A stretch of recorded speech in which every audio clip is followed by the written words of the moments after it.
Hello everyone, welcome to Dialogue Denver DA. Mitch, so great to be with you again, but I have to tell you it's a little awkward and I'm humbled and honored that you were interested in hearing about my projects in Sudan and South Sudan. Well, you know, Tamara, I think that the work that you're doing is so important that we really do need to get the message out, and if there's anybody that can help you, obviously that's a big part of the work that you're doing. So actually, as a trial lawyer, before I became the DA, I was in the position where I used to ask a lot of questions. So hopefully I'll be able to pull this off. The other thing is that you've been doing our show now for about 2 years, and I want to thank you for that. When Harry died, and many people probably remember Harry, we were looking for someone, and you were willing to do that. And I know you have an incredibly busy schedule, oftentimes out of the country. So we're just happy that you've been able to do that. But I wanted to just kind of take a page out of your book and ask you, first of all, could you give us just a short bio about you and where you started and why you do what you do? Well, sure. I've been in TV news, primarily TV news, for 20-something years now, and a long stretch here in Denver at WB2 News, and then more recently at Fox 31. And in about 2006 or so, I decided I wanted to do something a little bit different, and I actually worked for then Mayor Hickenlooper as one of his advisors in neighborhoods and community, which was really fun. But I still had this news bug in me, so I stepped out on my own and started to do freelancing, which is a great position if when the phone is ringing, and it's not a real great job if the phone isn't ringing. But fortunately, I've been able to get sort of a good resume underneath me, and I'm working now for not just you guys, but alJazira America. I've done work for World Report, which was on the HDNet network where Dan Rather works, and a number of other stations, BBC and PBS. And what kind of background? Education-wise, did you grow up in Denver? What kind of background do you have to get into what you've done? My family is, a lot of my family is from actually Louisiana and also from Iowa, so very non-Denver folks, but my parents moved here in the mid-60s and decided this was a great place to live, and I'm glad that they moved us here out of the South in particular, because it was a really tough time to live in rural Louisiana. But I went to UNC, and I also have worked around the country and local affiliates, and I'm a Bear down to the bone. Go Bears. And so you've been primarily in Denver once you got back here and started working for the different news agencies. Well, I've worked in Albuquerque, I've worked in Dallas and Colorado Springs, and then Denver. And then since I've been in Denver, when I got the job at WB2 News in Denver in the 1993, I've primarily been stationed and based here in Denver, right? And you won some awards. You have some Emmys under your belt. Can you tell us about that? I have a couple. It's really difficult to be the one in this seat answering the questions, I have to admit. But I am proud to say that I've worked with a great team of photographers and producers that have helped us win Emmys for the Sudan pieces and Colorado Broadcasters Association awards, awards with the National Association of Black Journalists, Associated Press, a couple others. I don't really, keep them a list on me, but I think what it takes to win those kinds of that level of both local and national recognition is a really good team, people that you can trust and those who trust you. When I go to South Sudan, every time I've gone, I just came back from my 7th trip, I've shot the video myself, and I'm here to say I'm not a photographer, but in the situations that I'm in, I kind of try to go in under the radar. So my producers and photographers are really the ones that get the credit for all those, statues at home in my living room. It really takes a team. And really, what was it about Africa that drew your attention and got you going towards this project and the work that you're doing? I've always been drawn to Africa, even before I went as a little girl, and the Middle East. I think it's just a fascinating place. So two things. One, my first trip to Africa was in the late it might have been 1999, and the first country I went to on the continent was Kenya, and I felt like I'd actually come home. It's an amazing, beautiful place, and the people are wonderful. The countryside, the Maasai warriors, the animals, the giraffes and zebra run wild here like our deer do here. So it was just a great pull. And then, of course, visiting Haiti, doing stories in Haiti. That's not Africa, of course, but it's a black nation, if you will, because of the slaves that ended up there, or former slaves. And then in 2000, or right after 9/11, understandably, everybody had this fear of anyone who was darker complected, especially if you were Muslim or of Arab descent. And I thought there's more to the Middle East than what happened during 9/11. So at the time, I wasn't able to get into Iraq, and we hadn't invaded Iraq yet, but I was able to get into Jordan, and I've covered stories and written stories about Jordan and the amazing place that it is, as well as in Kuwait. And when you think of where humanity sort of started, that's sort of the cradle of humanity, right? There were some of the greatest, biggest religions started. And so I think we should be engaged in having conversations and understanding folks from the other parts of the world, particularly the Middle East and Africa. So when you started on the Sudan issue, and it sounds to me like there's a common theme here. You're looking at places where there's strife, potential war, poverty, maybe famine, that type of situation. Is that what draws you to these countries, or what is the story there? Part of it is, I'm not completely altruistic. It's the competition of finding a story that no one else is reporting on. And then having a love for the people who somehow are resilient regardless of what's happening to them. Right around 2007 or 8 or so, I really started doing more research on genocide, because it's always fascinated me. Why after all this time, 21st century, we're still talking about genocide? After the Holocaust, we said never again. After Rwanda, we said never again. And here we're talking about slavery and genocide. So I got involved and became a board member for the Colorado Coalition for Genocide Awareness and Action, which Roz Duman, who used to work for Mayor Wellington Webb years ago, she founded that. And it's a group of people who are interested in raising the awareness about genocide around the world. And so then I met a number of the board members, one of them, Pastor Heidi McGinnis, who's an abolitionist. She lives here in Denver.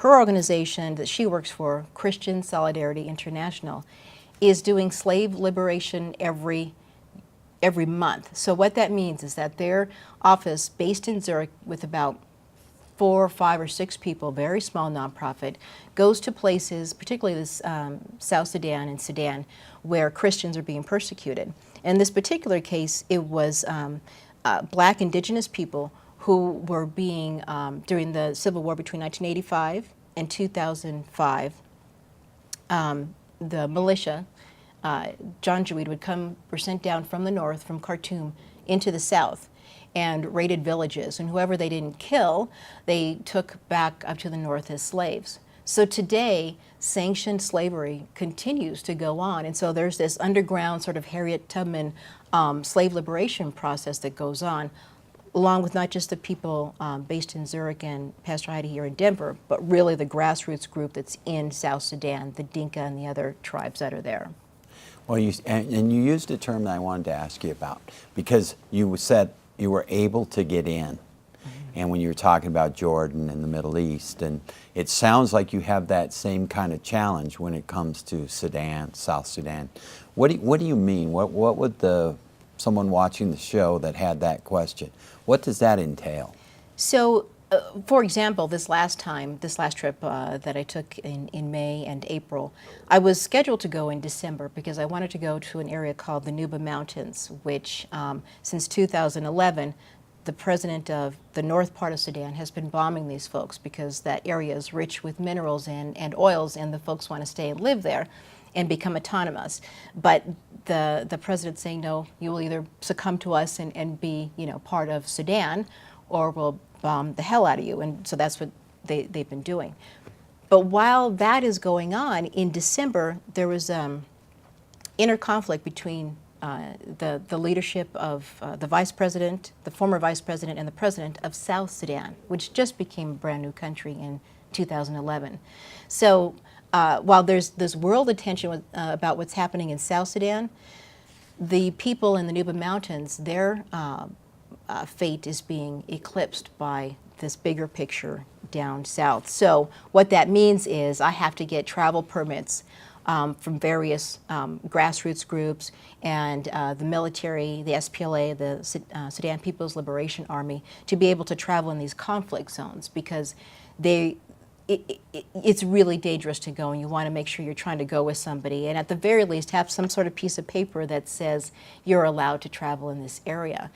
And the sophistication of those groups isn't always the same bar that we have here in the States. When I was embedded with the U.S. Army in Iraq, while we were in the middle of the war in 2009, I understood that my safety was in jeopardy, but it was a little bit different than being in South Sudan. Tell me about that safety issue. Obviously, it sounds, if you're your own camera person and you're doing 99 or 100% of the work on these stories, how is safety a factor? How do you deal with that?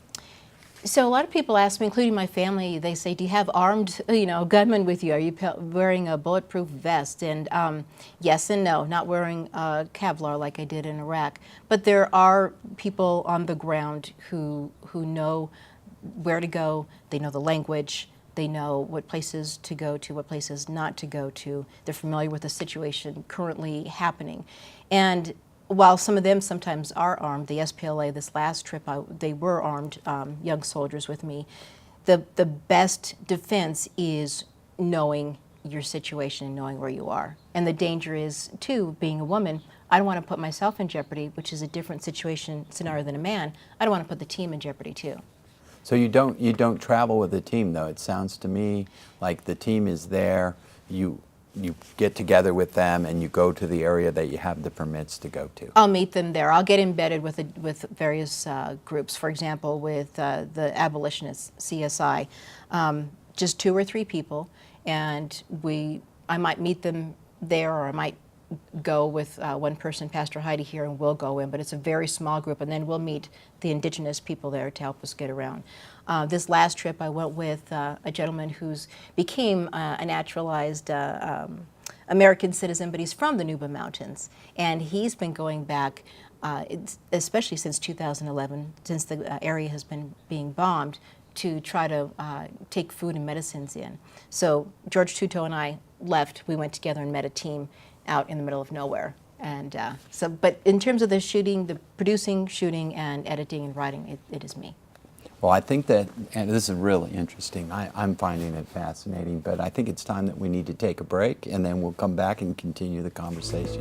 Thank you. The Mental Health Center of Denver helps children and families by focusing on prevention, early intervention, and treatment, because healthy families grow from a foundation of mental wellness. Learn more at nhcd.org.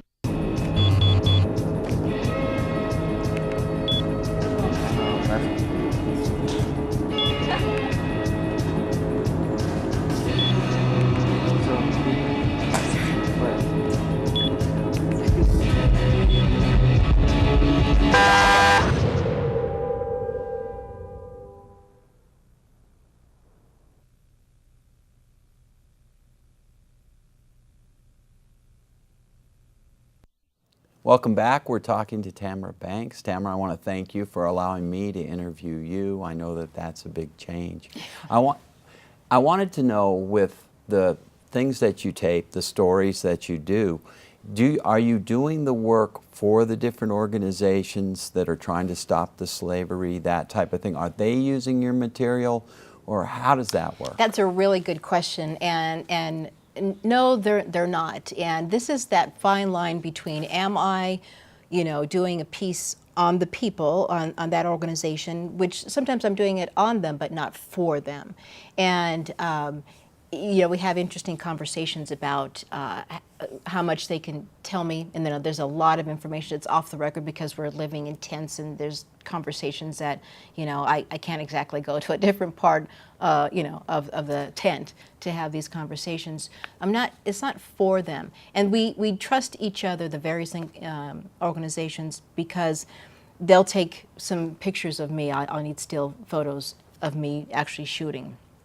And that's real helpful sometimes, so that I can post that on my website and things like that. And I'll help them with their camera gear if they actually do have camera gear. And you do have this close relationship, but I'm not doing the work for them. So sometimes I think that would be nice, because then they could pay me to do the work. But it doesn't. I don't want it to be that way, because I'm trying to walk that journalistic line and be, close to them, but as autonomous as possible, to really keep this in the vein of journalism versus PR. You mentioned a website. Can you give us that website? Absolutely. It's SudanUntoldStories.com. And on there you can find out more about what I'm doing. I promise myself every week I'm going to get more engaged in that website. I'm just so busy. But you can find out about, see some of the pictures and stories I've done, and some of the events when we have screenings and that sort of thing. So SudanUntoldStories.com is a place to go. And Tamara, how do you support this important work? It sounds to me, that's why I asked the question, if they are actually paying you to make a story about them, that type of thing. How do you fund these trips? It's pretty much self-funded. I have fundraisers once in a while, but that in and of itself just takes so much time, and so I don't do those that often. But when I do, I try to post those and let people know that I have fundraisers. People can go to the website again and find out how they can donate if they just watch this and they want to get engaged.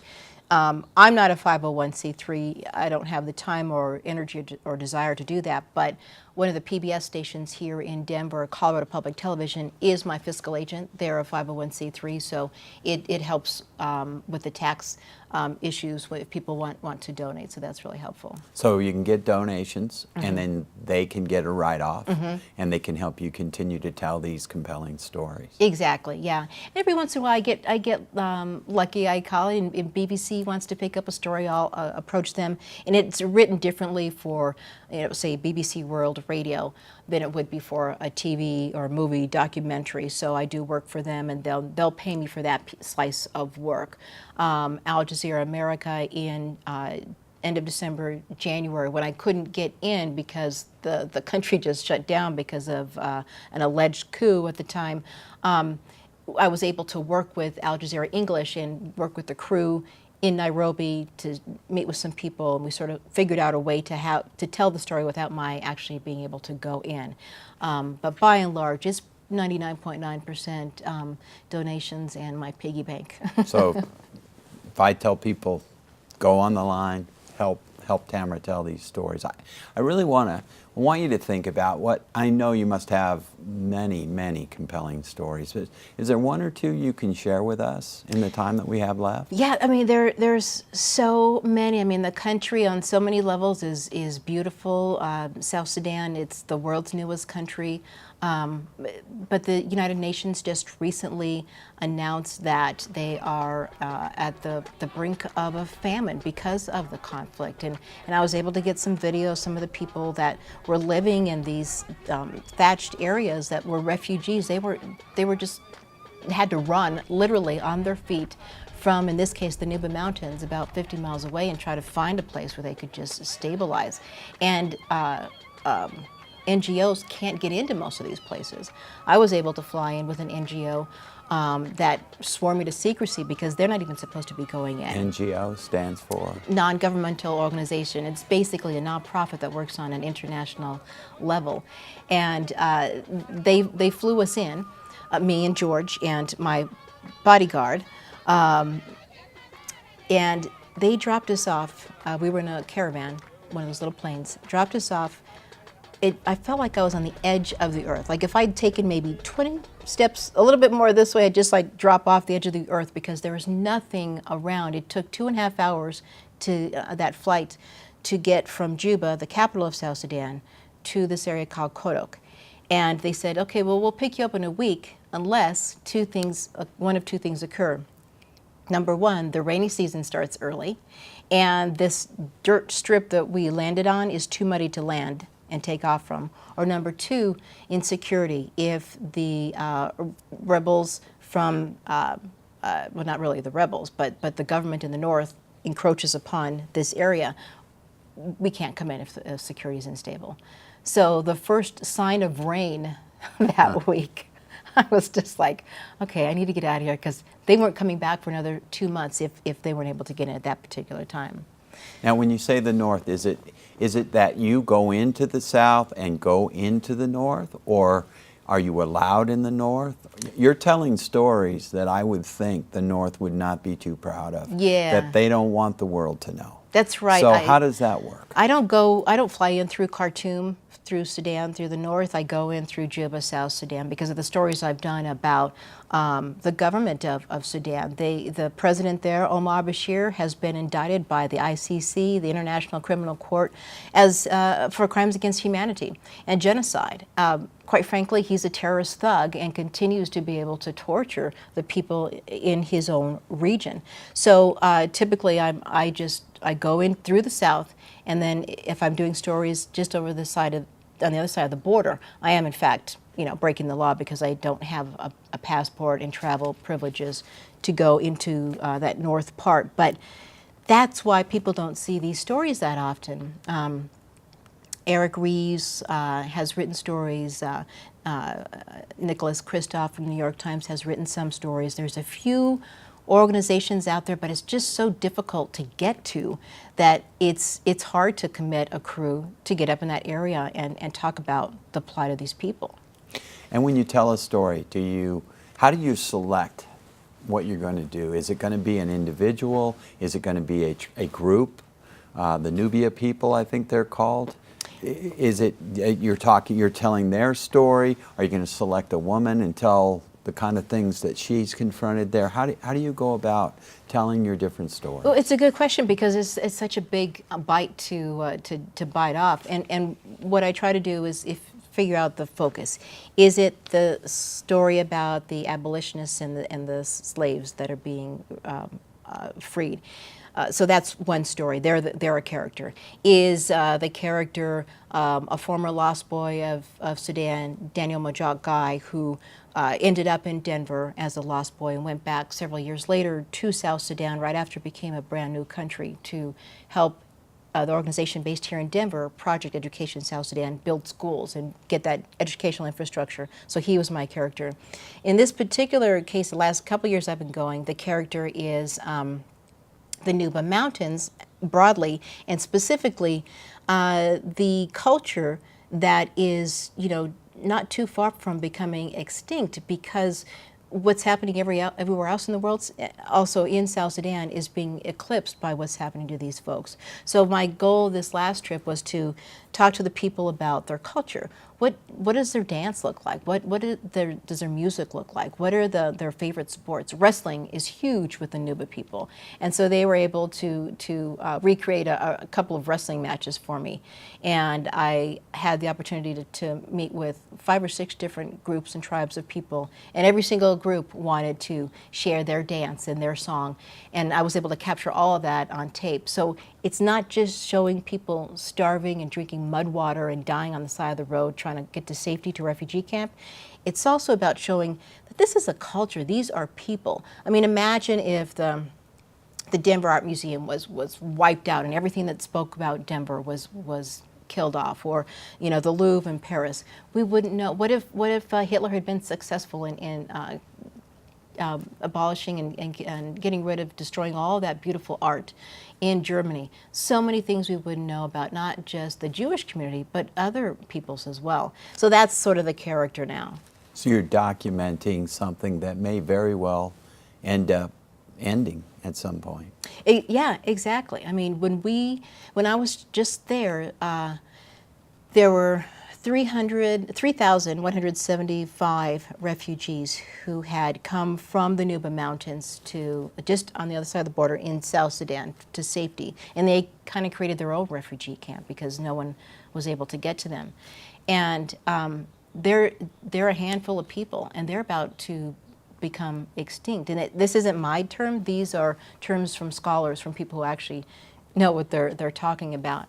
And it was beautiful to have them be able to sing and dance for a change, and it's sort of, you could just see their spirit elevated, and they needed to know that they are somebody, if you will, that they really matter in the world, and that they have a culture and a history. So I'm really hoping that, you know, I could get that word out.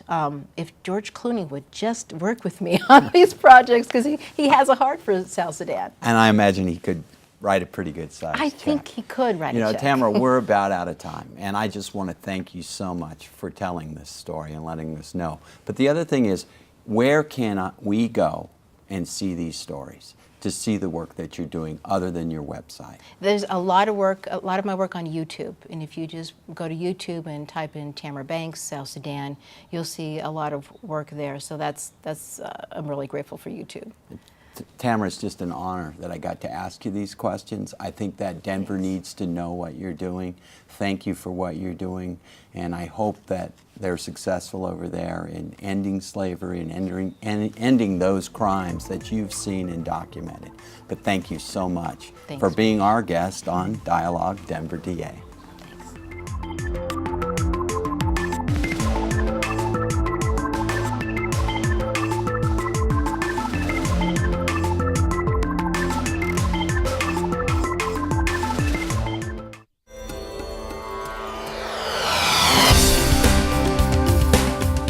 Denver 8 TV, your city, your source.